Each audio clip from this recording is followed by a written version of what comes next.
comme je me destinais à une carrière de sportif de haut niveau, j'avais très peu de place pour le reste. Donc ça ne s'est réveillé que tardivement, vers la trentaine, suite à un événement familial qui a fait en sorte que ce qui sommeillait en moi s'est réveillé et a dû s'inscrire dans la pierre au départ. Et c'est ce qui m'a permis un peu d'exorciser un petit peu toutes mes douleurs, quoi. Je suis parti à Carrare en Italie faire un stage pour apprendre toutes ces techniques de base et me permettre enfin de mettre au bout des doigts ce que j'avais dans la tête. Je me souviens à l'école que j'étais assez doué pour les dessins en sciences nat. Dès qu'il fallait dessiner des os de souris ou de... Moi je faisais les ombres, je faisais tout et c'est vrai que là j'avais des notes, c'est vraiment les choses dont je me souviens.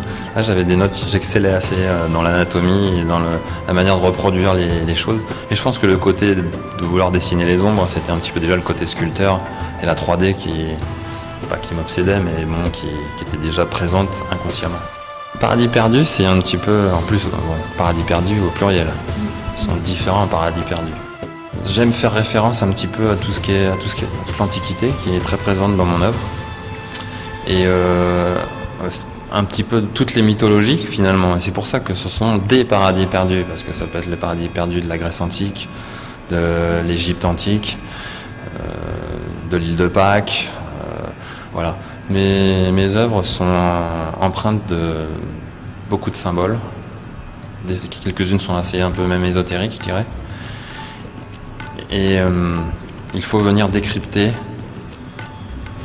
pour savoir peut-être à quelle époque elles ont appartenu.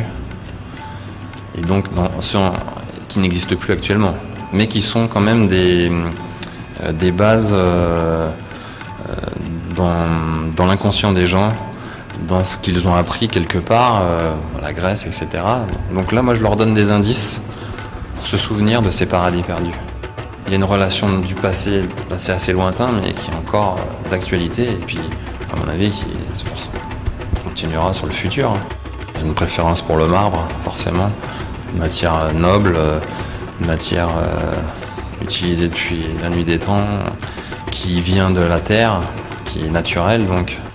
Il y a quelques sculptures en bois fossilisé, notamment ici, de l'ébène pétrifié et du palissandre pétrifié qui viennent un peu des quatre coins du monde, qui ont plus de 100 millions d'années. Et donc, ce sont des objets aussi très très rares, et encore plus rares qu'ils sont sculptés. Donc là, je propose aux gens de venir voir un peu des objets contemporains des dinosaures.